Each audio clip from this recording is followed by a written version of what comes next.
तुमच्या समोर महाराजांच्या आदेशानुसार त्यांच्या आशीर्वादाने तुमच्या समोर मांडण्याचा प्रयत्न करतोय. ही लढाई तुम्हाला इतिहासाच्या पलीकडे नक्कीच काहीतरी शिकवून देईल. तुम्हा सर्वांनाच माहिती असेल की पन्हाळ्याला वेढा दिला होता सिद्धीनं आणि महाराजांना त्या वेड्यातून पलायन करून विशाळगडाच्या दिशेने जायचं होतं. आणि पन्हाळा ते विशाळगडाचं अंतर होतं 65 किलोमीटर. आणि हे 65 किलोमीटर अंतर गाठायला महाराज मोजक्यात 600 मावळ्यांसोबत पुढे निघाले.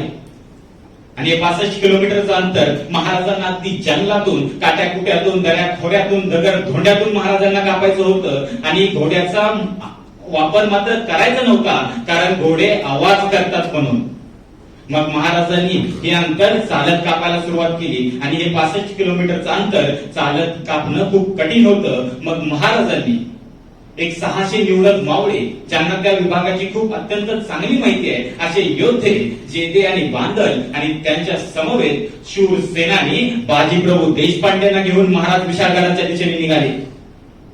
आणि मग सकाळी 6च्या सुमारास 52 किलोमीटरचं अंतर पार करून महाराज विशाळगडाच्या जवळ असलेल्या पावनखिंडी जवळ जाऊन पोहोचले. आणि तेवढ्यात हेरांमार्फत माहिती आली की महाराजांच्या मागावरती सिद्धी जोहरचा आणखी एक सरदार सिद्धी मसूद महाराजांच्या मागावरती आहे म्हणून. आणि तो येतोय तर तब्बल 5000 सैन्य घेऊन. आणि या 5000 सैन्यांमध्ये 2500 घोडदळ आणि 2500 पायदळ आहे. आणि या 5000 सैन्यांना या 600 जणांना सामोरं जायचं होतं. आणि इतक्या मोठ्या बलाढ्य सैन्याला उघड्या मैदानावरती सामोरं जाणं अशक्य होतं. मग बाजीप्रभूंच्या डोक्यामध्ये एक युक्ती आली आणि एक त्यांनी धाडशी निर्णय घेतला. आणि ते महाराजांजवळ गेले आणि महाराजांना म्हणाले की महाराज, तुम्ही 300 मावळ्यांना घेऊन विशाळगडाच्या दिशेने जावा. आता फक्त 13 किलोमीटरचं अंतर उरलेलं आहे. हे 13 किलोमीटरचं अंतर तुम्हाला कापायला फक्त 1 प्रहर म्हणजे 3 तास लागतील. आम्ही 300 मावळे इथं खिंडी जवळ शत्रूंशी लढतो, त्यांना इथं रोखतो. तुम्ही बिनधास्तपणे विशाळगडावरती जावा. महाराज, मला माहिती आहे आम्ही दमलोय, आम्ही थकलोय, आम्ही काल रात्री किती वाजता जेवलोय आम्हाला माहिती नाहीये, आम्ही भुकेलोय, आम्ही तहानेने व्याकुळ झालोय. पण महाराज, मी बाजीप्रभू देशपांडे तुम्हाला एक वचन देतो, जोपर्यंत मी आणि 300 मावळे या खिंडीजवळ छातीचा पर्वत करून उभे आहे, तोपर्यंत मी एकाही गनिमाला ही खिंड ओलांडू देणार नाही. महाराज, तुम्ही निश्चिंतपणे विशाळगडाच्या दिशेने जा. महाराजांना तशी ही कल्पना फारशी आवडलेली नव्हती. पण या सगळ्यांच्या विनवण्यांना शरणागती पत्करून महाराजांनी हा निर्णय योग्य मानला. आणि महाराज 300 मावळ्यांसमवेत विशाळगडाच्या दिशेने गेले. आणि हे 300 मावळे तिथं लढण्यासाठी सज्ज झाले. मित्रांनो, थोडासा विचार करा. या 300 मावळ्यांना 5000शी झुंजायचं आहे, तेही 3 तासांसाठी. हे खूप अवघड होतं. पुढून जे सैन्य येते ते खूप ताज्या दमाचं सैन्य आहे. आणि महाराजांचे हे मावळे आहेत ते थकलेले, तहानेने व्याकुळ झालेले मावळे आहेत. आणि या मावळ्यांना त्या 5000शी लढायचं होतं. आणि त्या अवस्थेत त्या 5000शी लढणं म्हणजे अख्खाच्या अख्खा खवळलेला समुद्र अंगावरती घेण्यासारखं होतं. मग या संकटाला घाबरतील ते मावळे कसले, संकटाला भीतील ते मावळे कसले, संकटासमोर शरण येतील ते मावळे कसले, आणि मरणाला भीतील ते मावळे कसले. आणि मग शेवटी हे काम खूप कठीण होतं, पण अशक्य मात्र नव्हतं. आणि जर अशक्याला शक्य करायचं असेल तर त्यांना मराठे पाहिजे आणि त्यांना पाहिजे शिवाजी महाराजांचा गनिमी. मग गनिमी गावांनी इथं युद्ध लढायचं असं निश्चित झालं. मग काय असेल बाजीप्रभूंची युद्धनीती? 300 लोकांना 3 तासांसाठी 5000 गनिमांना रोखायचं आहे. मग बाजीप्रभूंनी चाल आकारायला चालू केली. आणि युद्धनीती अशी होती की 300तले 100 मावळे खिंडीच्या तोंडावरती उभे राहतील. कारण समोरून जरी 5000चं सैन्य येत असेल तरी त्यांना एकत्रितपणे हल्ला करता येणार नव्हता, कारण तिथं असलेल्या जागेच्या कमतरतेमुळे आणि यांच्या असलेल्या युद्धनीतीमुळे. 5000शी 300 जण लढण्यासाठी सज्ज झाले. आणि त्यांच्या समोर, खिंडीच्या समोर हे 100 मावळे उभे राहिले त्या 5000शी भिडण्यासाठी. आणि त्यांच्या पुढे एक त्यांचा म्होरक्या उभा होता. वय होतं 45 ते 50 वर्ष. आणि नाव होतं बाजीप्रभू देशपांडे. दोन हातांमध्ये 6.5 किलोचे 2 दानपट्टे घेऊन बाजीप्रभू देशपांडे स्वतः त्या मावळ्यांच्या समोर लढण्यासाठी उभा राहिला होता. आणि मग युद्धनीती अशी होती की 100 1000शी झुंजायचं होतं, म्हणजे एका मावळ्याला 10 जणांशी लढायचं होतं. मग काहीतरी विचार करा, जर 10 जणांशी लढता लढता जर तो मावळा खाली कोसळला तर बाजूच्या वरती किती जणांचं ओझं येणार होतं? 20 जणांचं ओझं येणार होतं. मग याच्यासाठी स्ट्रॅटेजी अशी आखलेली बाजीप्रभूंनी की या 100 जणांच्या मागे 50 जणांची एक बॅकअप कडी होती. जर समोरचा मावळा एखादा लढता लढता खाली कोसळला तर मागच्या 50 एक त्याची जागी घेणार आहे आणि ती लढाई चालू करत ठेवणार आहे आणि लढाई तोपर्यंत चालू ठेवणार आहे जोपर्यंत तोफेचा आवाज येत नाहीये. महाराज गडावरती सुखरूप पोहोचत नाहीये कारण वचन दिले महाराजांना, महाराज जोपर्यंत तुम्ही विशाळ गडावरती सुखरूप जाऊन तोफेचा आवाज करत नाही तोपर्यंत यमाला हिमाला इथून घेऊन जायची परवानगी नाहीये. आणि मग सकाळी 9 वाजता युद्ध चालू झालं आणि हे 9 वाजता युद्ध चालू झालं होतं. मग आपला एक समज असा होतो की महाराज एका प्रहारामध्ये म्हणजे 3 तासामध्ये दुपारी 12 वाजेपर्यंत गडावरती पोहोचतील म्हणून. पण महाराज 12 वाजून गेले तरी गडावरती पोहोचले नाही. महाराज गडावरती न पोहोचण्याचं कारण हे होतं की त्या विशाळ गडाला पहिलाच एक वेढा पडलेला होता आणि हा वेढा जसवंत दळवी आणि सूर्यराव नावाच्या सरदारांनी वेढा घातला होता. याचा अर्थ असा होता की जर महाराजांना विशाळ गडावरती पोहोचायचं असेल तर तो वेढा पहिल्यांदा फोडणं खूप गरजेचं होतं. आणि तो वेढा फोडण्यासाठी जे 300 मावळे महाराजांसोबत होते ते 300 मावळे 65 किलोमीटर अंतर चालून गेले होते. म्हणजे ते आणखी थकलेले होते आणि तो त्यांना वेढा फोडायला किती वेळ लागतोय माहिती नाहीये. 5 तास लागतील, 6 तास लागतील. आणि मग याचा अर्थ असा होतो की जी पावनखिंडीची लढाई 3 तासांवरती होती ती लढाई 9 ते 10 तास चालणार होती. 300 जणांना या 5000 9 ते 10 तासांसाठी रोखायचं होतं. मला माहितीये की 100 मावळे पुढे खिंडीच्या तोंडावरती लढतायत आणि त्यांच्या समोरून 1000 गनिम येतोय. तो थकला की दुसरा 1000 येतोय, तो थकला की तिसरा 1000 येतोय. पण या 100 जणांना काही पर्याय नव्हता. त्यांना त्या गनिमाला तिथं रोखायचंच होतं. आणि मग अशा परिस्थितीत जर त्या 100 लोकांना कुणीतरी ओलांडलं तर त्यांच्या मागे खिंडीमध्ये आणि एक 5-5 जणांची तुकड्या होत्या. या 5-5 जणांच्या तुकड्या याच्याकरिता होत्या की त्या 100 जणांना एखादा गनिम ओलांडून जर आतमध्ये आला तर त्यांना याला सामोरं जावं लागणार होतं. आणि 5-5 जणांच्या तुकडीला सपोर्ट म्हणून दोन्ही खिंडीच्या दरीवरती दोन्ही खिंडीच्या टोकावरती 50 ते 60 मावळे होते जे दगड, भाला आणि तीर कमान चालवून त्या 5-5 जणांच्या तुकडीला मदत करणार होते. आणि यदा कदाचित त्या 100 जणांच्यातून एक गनिम आतमध्ये आला, या 5-5 जणांच्या तुकडीतून एखादा गनिम आतमध्ये आला आणि खिंड पार करू लागला तर खिंडीच्या त्या टोकाला एक 50 ते 60 जणांची आणखी एक तुकडी होती. ती तुकडी त्या गनिमाला अत्यंत फाडून तोडून टाकत होती. आणि याला म्हणतात गनिमी कावा, याला म्हणतात चक्रव्यूह. आणि हे चक्रव्यूह त्या 5000 काय त्या 10,000 जरी आले असते तरी त्यांना ते तोडणं अशक्य होतं कारण या लोकांच्या असलेल्या स्ट्रॅटेजीमुळे आणि तिथं असलेल्या जागाच्या कमतरतेमुळे. मग ही लढाई चालू झाली. मग लढाईचं 9 वाजता चालू झालेली लढाई 1 वाजतोय 1:30 वाजतोय पण लढाई मात्र थांबायचं नाव घेत नव्हतं. 1:30 प्रहर होऊन गेला पण लढाई मात्र थांबायचं नाव घेत नव्हतं. आणि तो सरदार सिद्धी मजूर तो अक्षरशः वैतागला होता. अरे ते 300 मावळ्यांचं जे वादळ त्या खिंडीमध्ये आलं होतं ना ते वादळ रोखणं या सिद्धी मसूदला अशक्य जात होतं. तो आपल्या स्वतःच्या डोळ्यांनी पाहत होता हे 300 मावळे कसे अगदी वेड्यासारखे लढतायत. आणि त्याला मग शेवटी एक युक्ती आली. त्याला असं वाटलं की मी जर त्या बाजीप्रभूला मारलं ना तर ही 300ची जी फौज आहे हे सगळे मावळे मग पळून जातील म्हणून. म्हणजे असा वेडा समज होता. पण तुम्हाला माहिती आहे मराठी कधीच हार मानत नाहीये. मग त्यांनी एक शक्कल लढवून एका बंदूकधाऱ्याला बोलवलं. तेव्हा बंदुका होत्या कारण तेव्हा इंग्रज होते. मग त्याने एक शक्कल लढून एका बंदूकधाऱ्याला बोलवलं आणि त्याला बाजूच्या टेकडीवरती उभा केलं आणि त्याला म्हणाला कि उस बाजी प्रभु को मार गिराओ, उस बाजी को मार गिराओ. अगर तुमने उस बाजी को मार गिराया तो लड़ाई उधर ही खत्म हो जाएगी. अगर बाजी खत्म तो लढाई खतम. मग तो बंदूकधारी बाजी प्रभूंना पाहत होता आणि समोर त्याला एक दृश्य दिसलं की हे 300 लोक अत्यंत वेड्यासारखे लढतायत. सगळे रक्ताने लाल उपार झालेत, अत्यंत वेड्यासारखे लढतायत. आणि तो बाजी प्रभूला शोधत होता. तेवढा तिकडून सिद्धी मजूद त्याला म्हणत होता अरे क्या हुआ, उस बाजी प्रभू को पहिले मार गिराओ. तेवढ्यात तो बंदूकधारी म्हणतोय अरे वो सही है, मैं बाजी प्रभू को मार गिराऊंगा, लेकिन मुझे पहिले ये तो बताओ कि इनमें से बाजी है कौन. सगळेच वेड्यासारखे लढतायत, कुणाला ना मरण्याची भीती आहे ना कसली तमा आहे त्यांना, सगळेच वेड्यासारखे लढतायत. आणि तेव्हा सिद्धी मसूदनं बाजी प्रभूचं एक वर्णन केलं. ते वर्णन दर्शवतं की या लढाईमध्ये काय झालं असेल आणि त्यांना कुठल्या संकटांचा सामना करावा लागला असेल म्हणून. मग सिद्धी मसूद त्या बाजी प्रभूचं वर्णन करताना म्हणतो, अरे जो सबसे ज्यादा लाभ है ना वो है बाजी. अरे ज्याच्या पायापासून तर डोक्यापर्यंत जखम व्हायला एकही जागा राहिलेली नाहीये तो आहे बाजी. अरे ज्याला मरणाची भीती नाहीये तो आहे बाजी. अरे ज्याच्या बाजूला यम त्याला उचलून न्यायला तयार झालेला आहे तरी पण तो त्याच्यासोबत जायला तयार नाहीये तो आहे बाजी. अरे रक्ताने लाल बंबाळ झालाय तो आहे बाजी.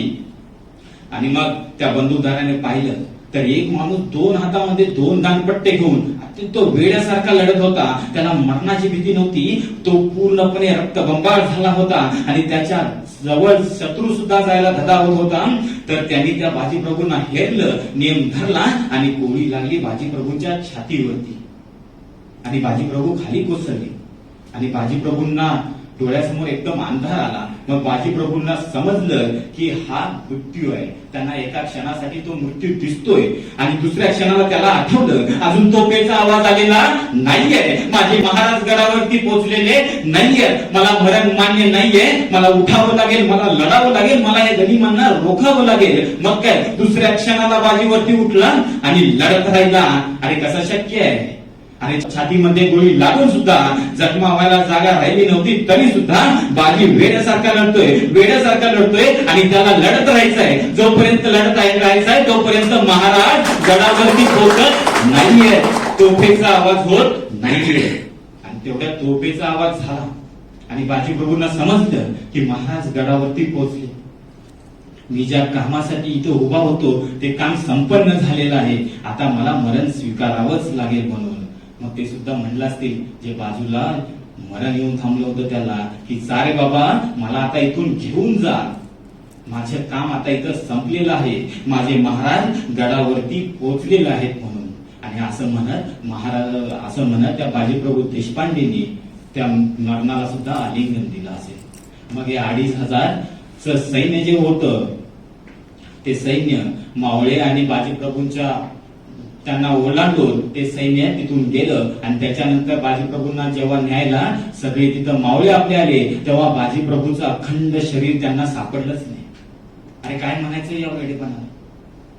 असं माणसं करूच तरी कसं शकतात? आपल्याला आता विचार करायला होत नाहीये पण त्यावेळी त्यांनी ते सत्यात उतरवलं होतं. अरे खरंच किती वेडेपण आहे. मग याच्यानंतर मी थोडासा विचार करतो आणि एक गोष्ट मला याच्यामध्ये जाणवते की नेहमी आपले जे ध्येय ठेवतो ना त्या ध्येयासमोर असलेली आपली कामगिरी नेहमी कमी पडते. तर मी म्हणतो की मी खूप केलं तेव्हा तुम्ही सगळ्यांनी त्या बाजीप्रभूंना आठवा. मग तुम्हाला वाटेल की आपण काहीच नाही केलेलं आयुष्यामध्ये. गोष्ट मी या बाजीप्रभूंकडून शिकतो, एक गोष्ट मी मुरारबाजी देशपांडेंकडून शिकतो, एक गोष्ट मी तानाजी मालुसरेंकडून शिकतो, एक गोष्ट मी प्रतापराव गुजरातकडून शिकतो की तुमचं जर ध्येय असेल ना त्याच्या वरचढ जर तुमची कामगिरी असेल तर तेव्हा आणि तेव्हाच तुम्हाला यश प्राप्त होऊ शकते. म्हणजे तुमच्या देहाच्या वरचढ तुमची कामगिरी पाहिजे तेव्हा यश तुम्ही खेचून आणू शकता. बरं हे सगळे मावळे उपाशी होते, तहानेने व्याकुळलेले होते, यांच्या सोबत शस्त्रसाठाही नव्हता समोरच्या इतका. मग याच्यातून मी दुसरी गोष्ट अशी शिकतो, जर आपल्याकडे काही नाहीये असं म्हणत रडण्यापेक्षा आपल्याकडे जे आहे, जे भांडवल आहे त्याचा योग्य तो वापर करा आणि यश तुमच्यापर्यंत खेचून आणा. ते यश तुमच्याकडे खेचून आणण्यापासून तुम्हाला कोणीही रोखू शकणार नाही.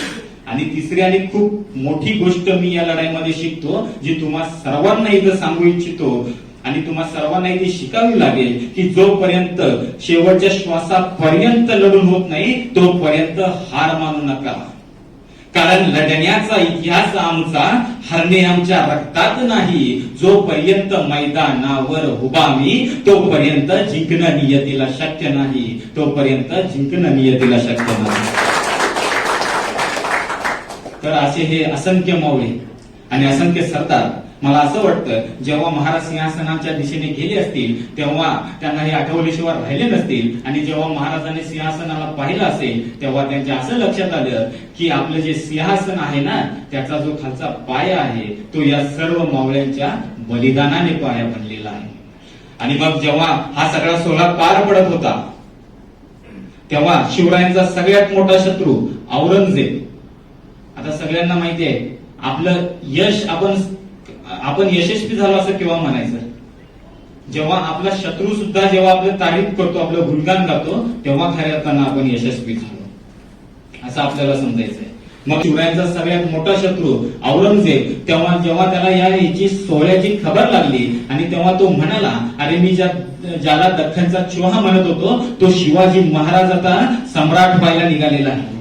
आणि मग त्याचा अक्षरशः तिळपापट होतो आणि तो म्हणतो, अरे ज्या शिवरायानं माझ्या सिंहासनाचे खेळ खिळखिळत करून सोडले तर तो शिवराय आता सम्राट होत आहे. मग तो शिवरायांबद्दल आपल्या दोन शहजादांसमोर आणि सगळ्या जे शरणागती पत्करून शिवरायांकडून हारून जे त्याचे सरदार आलेले आहेत तर त्यांना तो काय सांगतोय ते नीट ऐका. ये सब फिजूल है शहजादे, चंगेज और तैमूर के खून ने कभी शिकस्त नहीं देगी, मगर आज तंजौर से लेकर कंधार तक सारे हिंदुस्तान को मुगलिया सल्तनत में शामिल करने का ख्वाब देखने वाली ये महाबदौलत आज ये क्या देख रही है. अरे शिवाजी हमारे नजरों के सामने हमारे सल्तनत की तामीर कर चुका है. हमारे लाखों के फौजों के सूबेदारों को शिकस्त देके उधेड़ कर रख दिया है उसने. अरे ये आमिर गुलाम अबू तालिब शाहिस्ता खान साहब बड़ी शर्मनाक बात है शहजादे. शिवाजी ने इनके लाल महलों पे छापे डाल के इनके छक्के छुड़ा दिए. अरे ये तो तकदीर के बड़े सिकंदर थे कि जान बच गई, सिर्फ 3 उंगलियों पे समझौता करना पड़ा. अरे सूरत के खूबसूरत इनायत का बागदर शिवाजी जब सूरत में आया तब तुम दबाकर भागते. अरे जोधपुर के महाराजा जसवंत सिंह राठौर, अरे मराठों के जख्मों के घाव इन्होंने अपनी छाती पर नहीं बल्कि अपनी पीठ पर खाए.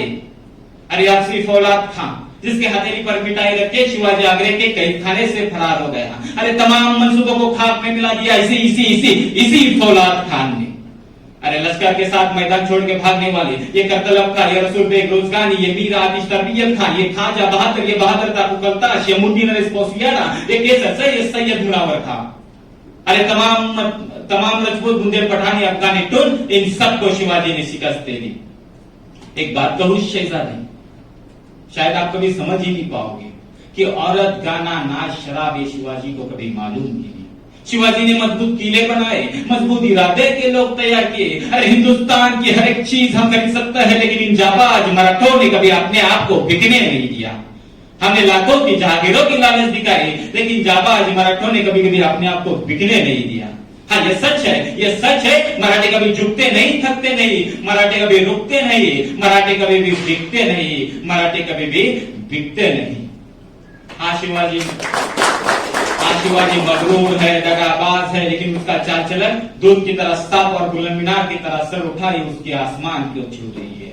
एक फतेह की बात कहूं शहजादी, एक फतेह की बात बोलता हूं कि हम खुशनसीब बड़े, हमें दुश्मन मिला वो भी शिवा जैसा, हमें दुश्मन मिला वो भी शिवा जैसा. तर प्रत्येकाला मी एवढं सांगू इच्छितो की प्रत्येकाने शिवरायांनी इतकं शिव व्हावं आणि शिवरायांना छत्रपती शिवाजी महाराज की जय, छत्रपती शिवाजी महाराज की जय, जय भवानी, जय शिवाजी.